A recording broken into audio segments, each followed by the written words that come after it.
Hello, welcome for listening in to this interview with author Samantha Tano in partnership with Heartleaf Books, a cooperative bookshop here in Providence, Rhode Island.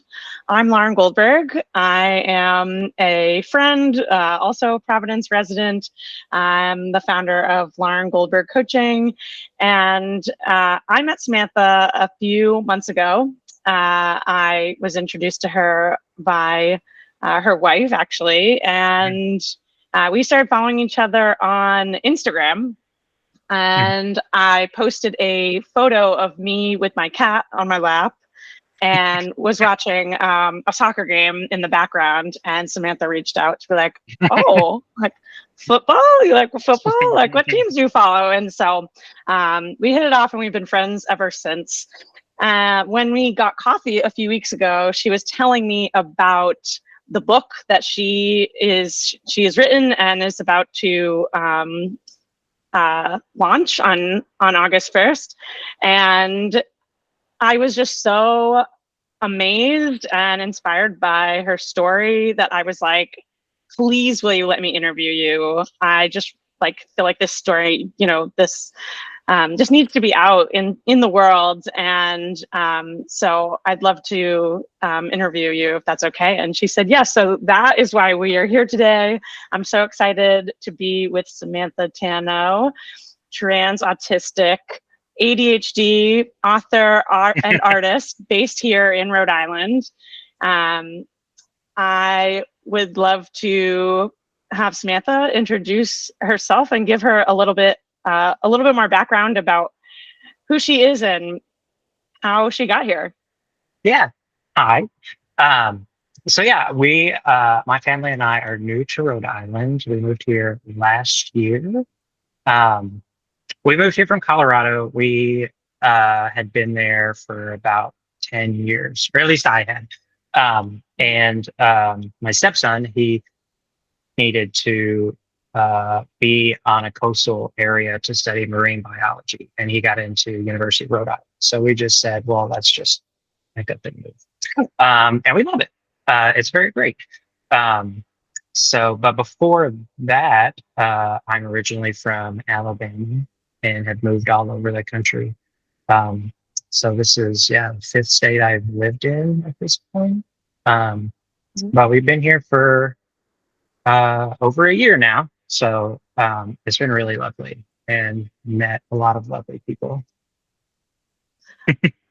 Awesome. So when we were getting coffee a few weeks ago, you were telling me how you wrote, the process of writing this book and this story.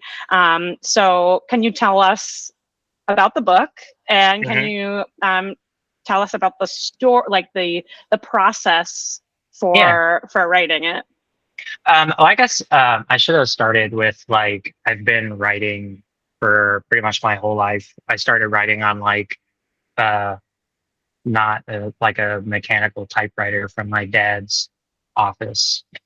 And when I went to college, I wanted to study creative writing in some way, but I majored in history and minored in creative writing. And I originally wanted to be like a serious capital F fiction, literary fiction, short story writer, like go to Iowa MFA program and all that kind of stuff.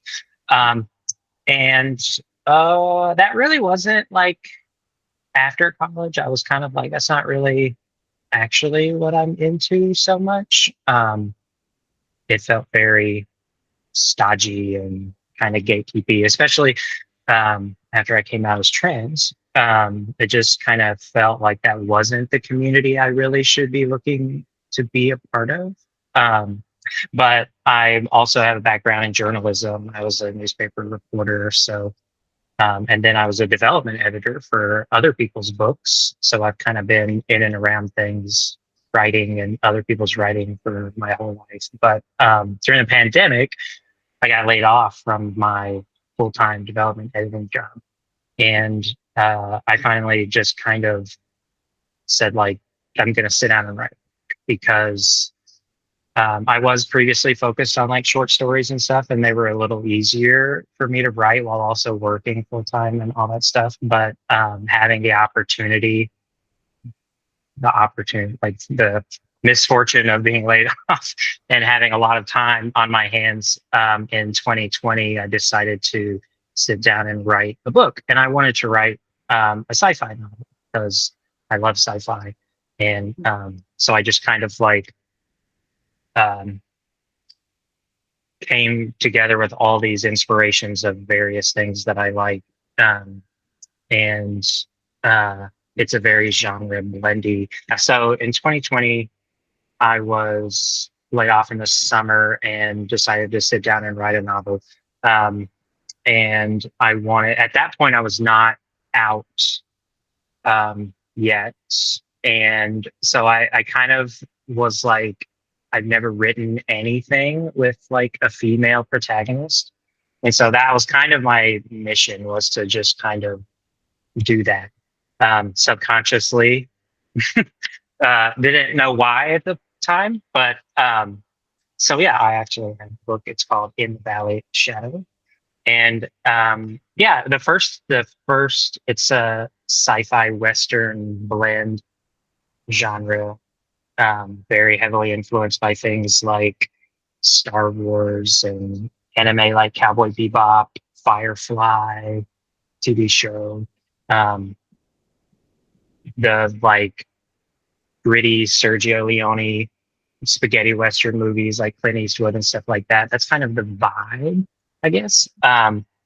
But yeah, so I sat down and started writing this story about a woman, and kind of started thinking about my own life and identity. So that kind of led me down roads that I didn't really expect it to to lead down.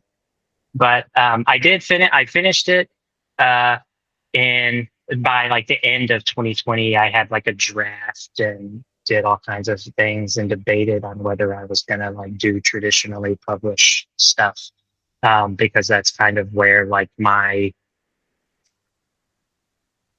the validation I sought as like a writer. And but that was really hard because querying is a terrible, terrible, terrible, difficult process, especially as somebody that has rejection sensitive dysphoria. I kind of tried it for a few months and that just like crushed me. So I set it aside and didn't do anything with it. Um, but in 2021, I kind of realized that, oh, I'm a woman. So so yeah, so I came out in 2021 in the summer, and then after I'd been out for a while, was like, oh yeah, I wrote this book about a woman, and it was kind of very influential. So I'm revisited it, and it really changed based on a lot of different factors like that. So the book's name is in the Valley, a Shadow. Can you tell us more about the name? So I kind of I'm a very self-deprecating kind of humor person, and I feel like I have a very pretentious book title. But I originally, Shadow was kind of always in the title, but like I hate writing titles. It's so hard for me to come up with titles, and I just always feel like people put so much weight on what your title is. Like, it'll make or break. There's all these things like in writer advice and author spaces of like, your title has to be so good. And I'm always like, oh, well, mine's going to be terrible because I've never been able to come up with a good title, going back to like college workshops where I would just like write a story and be like, well, I don't know what the hell this thing is called. But when I rewrote it last year, I didn't like the title that I originally had, which I don't want to say any of this, but I started like, I had a note on my phone where I literally just kind of sat there and was like, okay, Shadow. and I just started like writing all kinds of stuff that had shadow in it, like phrases and like things maybe from the book, like quotes and quotes from other things and all this stuff. Mhm. But kind of funny enough, because I'm not like a religious person, but I was raised as one, so I'm like very familiar with the Bible and stuff. And there's the in the valley of the shadow of death psalm line that's very famous, of course. And I kind of inverted it around because it does take place in like a very lush and beautiful and farmland valley place, but there's this dangerous, deadly shadow creeping over it kind of thing. So I felt like it actually wound up feeling very fitting, if not a little pretentious, Mm. and very wordy. So usually I just abbreviate it to NMA. Yeah, I feel like a lot of the times, when we're trying to like name something, like even going through the process of trying to name it can sort of bring out like it's sort of like a fun challenge. It's a fun like problem to solve, and once you Mhm. solve it, once you find the thing that feels really good, it's like, oh yeah, like Yeah, and that feels super fitting, and that feels exactly. super energizing. Right. Yeah. And like kind of once I was like, oh, I'll circle this one in my big long phone note of ideas. Like I kind of did a thing where I just said it to myself over and over again, Mm. in a very autistic way of just like repeating a satisfying phrase of words that I liked. So, and I kind of was like, okay, that feels right. It was like, Yeah. because some of them, I'd do that with other ideas and I'd be like, it's okay.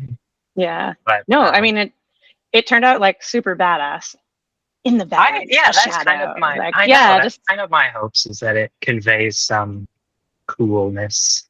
totally. It totally does.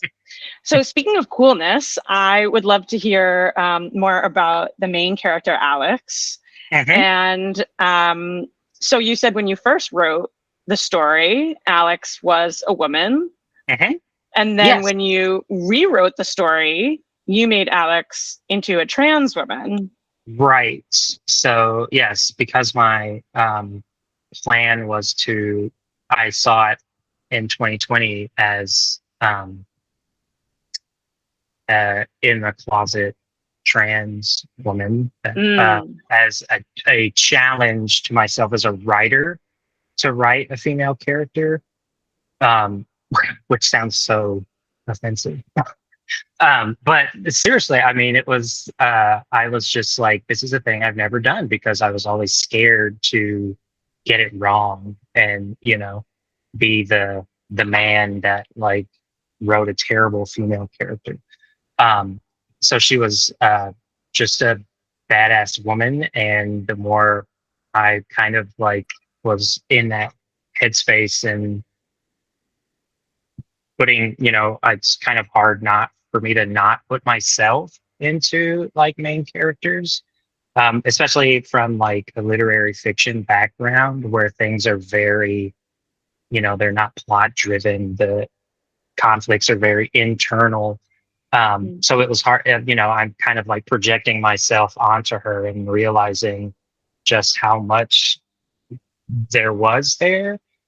Um, so it kind of helped. It was kind of a cool uh, cycle or symbiotic relationship where as I was writing, I was realizing more about myself. Um, and then because of that, I was like, well, now, last year when I rewrote everything, I was like, well, she has to be a trans woman now because that's what, you know, speaks to me. That's who I am. And I had kind of come up with this plot of not making it so much about her being trans, but there is like some of that conflict of like what we deal with because we're, in a time where it's not exactly the safest time in the world to be trans right now. So there's that kind of specter, chasing her. Um, that does have something related to do with her identity as a trans woman.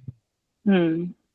Were there any other qualities or experiences that you wanted her to have to help her sort of navigate this like galactic sort of, environment and land of revenge? There was kind of a on social media. I was talking to another author who kind of like does like these daily prompts, kind of questions like, how would your main character handle failure or something? And it's always fun to think about that, and how I would handle failure. And I'm kind of like, well, Alix would handle it the exact opposite way that I would. She would just approach it with more fire and determination and, you know, kind of a challenge to correct it. And I just kind of collapse in on myself and get very nonverbal, and it's very painful. So it was kind of, in some ways, she's kind of aspirational for me because she's very sassy and quick-witted and cool, and I'm not those things. I'm very I'm very quiet and introverted and not very she's also like very physically gifted in some ways, so it's but she does have like a lot of dangerous flaws that, she's hot tempered, which I am not. I'm very like even keeled and but she has like a very dangerous temper. So there's kind of some aspirational things, but also, some negatives that get her into trouble, which I think is relatable for a lot of us. For what it's worth, I think that you're sassy and cool. So just, well, thank you. Yeah, just let that be known.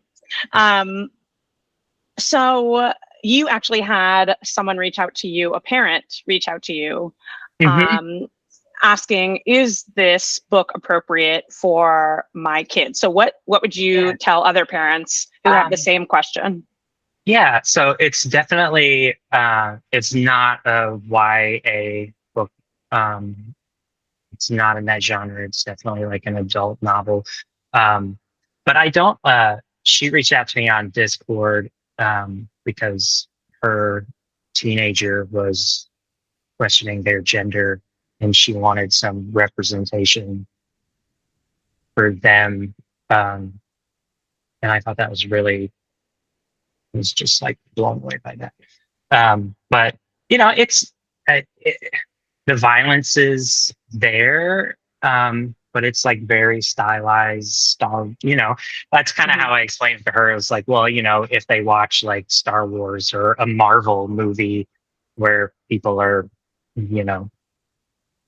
typical action movie fare of today is acceptable for your, young adult teenager.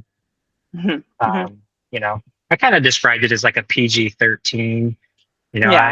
There's like the thing where if, to keep a PG-13 rating, you can't have more than one F word, I think, in the movie. So I might break that rule. But it's on the border, between like being a PG-13 movie and pushing the limits. Well, good to know for when they make it into a movie. It might not be as violent and racy for HBO, but a little tame for HBO, maybe.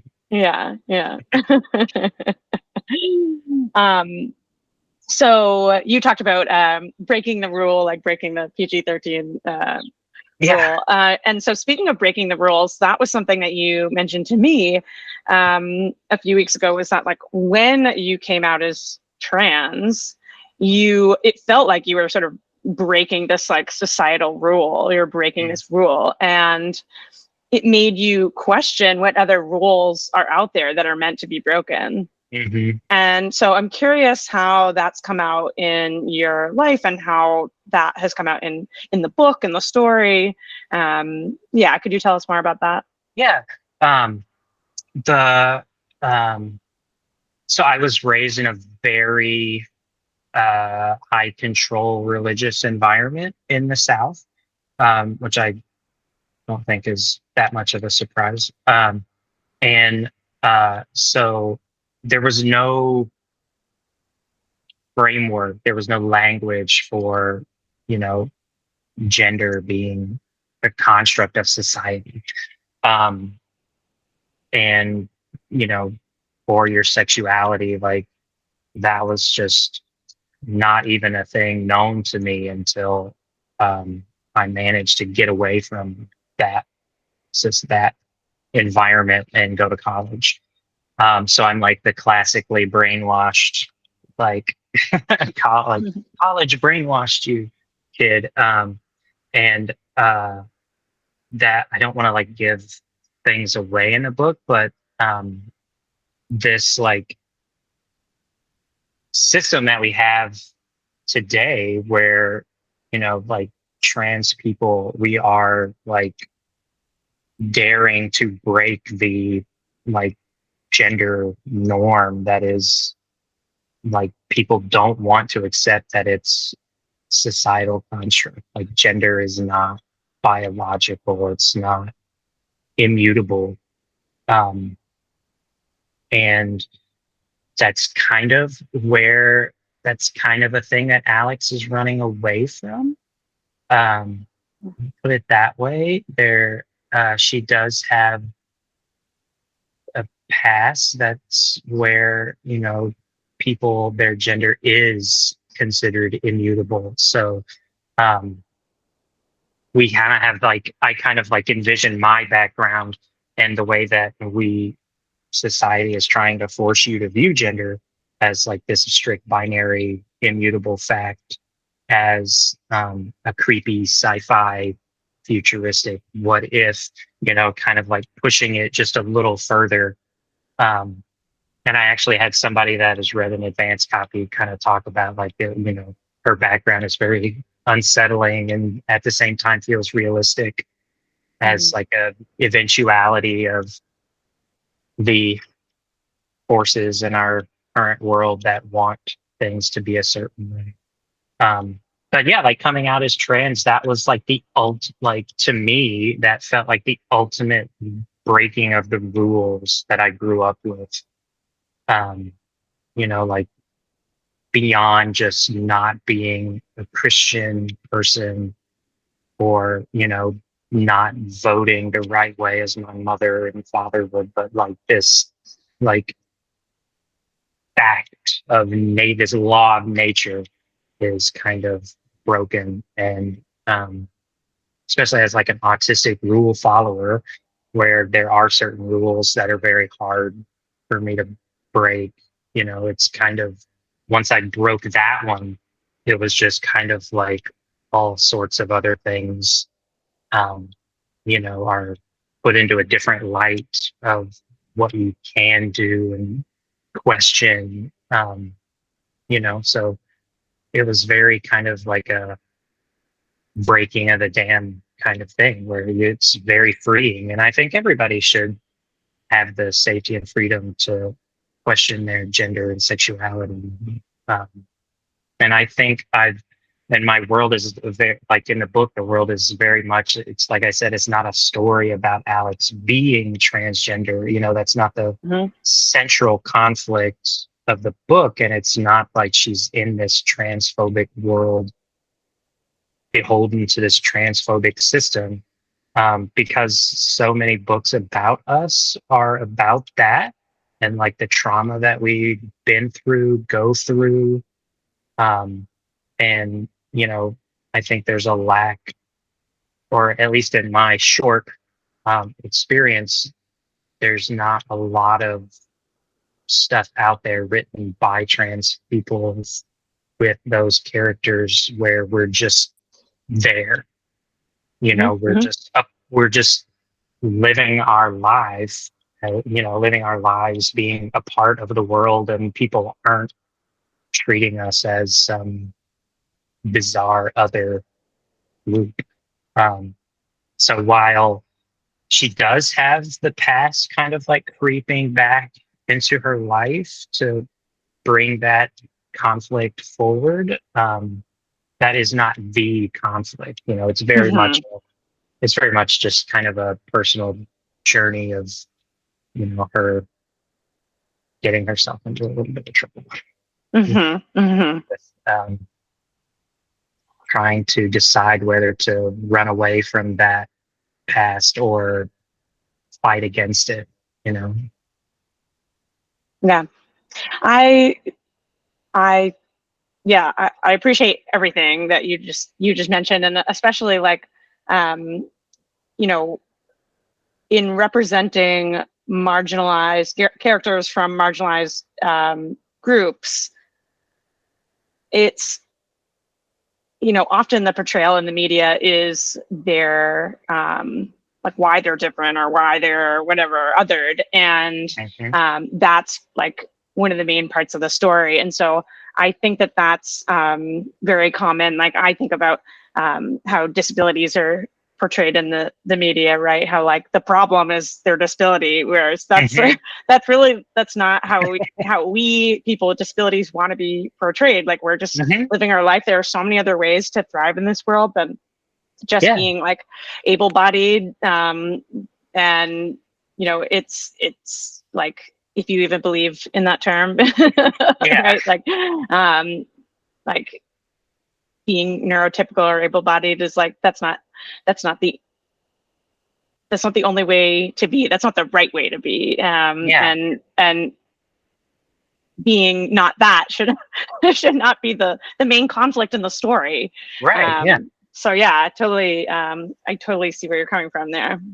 And like Alix is by no means a perfect person. I really like morally gray heroes and stories where the lines are very blurred.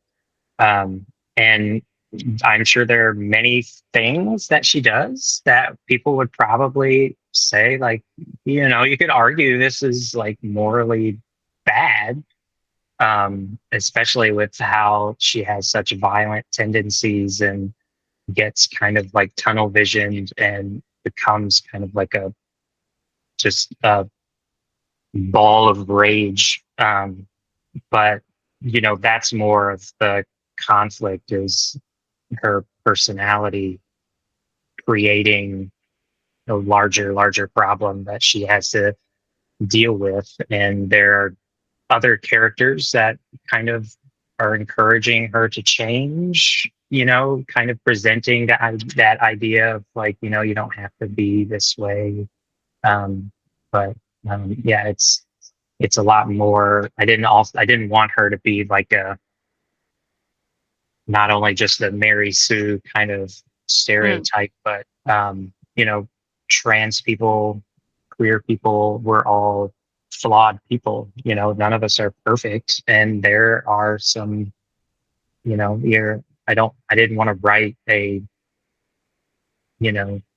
black and white, this person is all good depiction of a trans woman, because we deserve to have nuanced portrayals in media, and that's definitely not a thing that you see.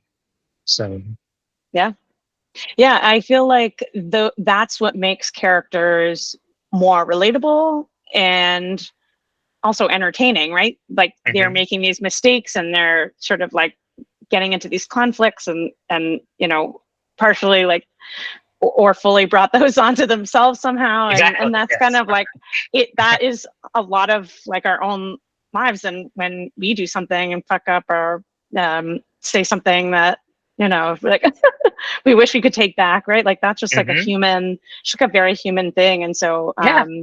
being able to like see stories where characters are flawed and they're navigating that just makes it really like relatable and entertaining. Hmm. So where can people get this book? Yeah. So um, it comes out on August 1st. Because I'm an indie author, you can buy it from me directly, but also any of your favorite independent bookstores can order it for you. Mhm. So if you have an independent bookstore in your area that you frequently go to, you can go and request it, or you can buy it online from them. Most of them will already have it listed thanks to the ISBN numbering system. Mhm. Or you can request it at your library. That would also be a cool thing. They if you request a book, then multiple people request a book, maybe your library will carry it. There's also an ebook version on Kobo Plus, which is kind of an alternative to who Amazon. So Mhm. you can get an ebook also there. But yeah, I would just encourage people, if they want the paperback, to find an indie store and ask them to order. Yeah, I second that. And this interview was put on in partnership with Heartleaf Books. They are a cooperative bookshop here in Providence. So if you don't know where to buy the book, buy it from Heartleaf. Either way, I'm going to put a link to like to their shop in the video description. I'm also going to share some links for how you can follow Sam in the video description.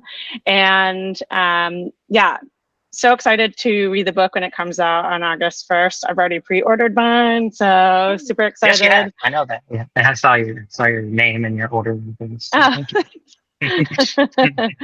and so that's really like another benefit of buying the book from the author from um, like, from a local bookstore. Like when you buy a book from them, like somebody sees it and is like, "Ooh, someone bought a book for me." Like when you're Hmm. doing it from like a big, huge, um, like Monopoly, like nobody's Yes. looking at them being like, "Ooh, they bought my book." But if you buy it directly from an author, they're going to be like, "Oh my gosh, I see a person's name, and that human has bought a book for me. That's amazing," and I am so And excited. I'm So literally packaging it up in my house and mailing it to you myself.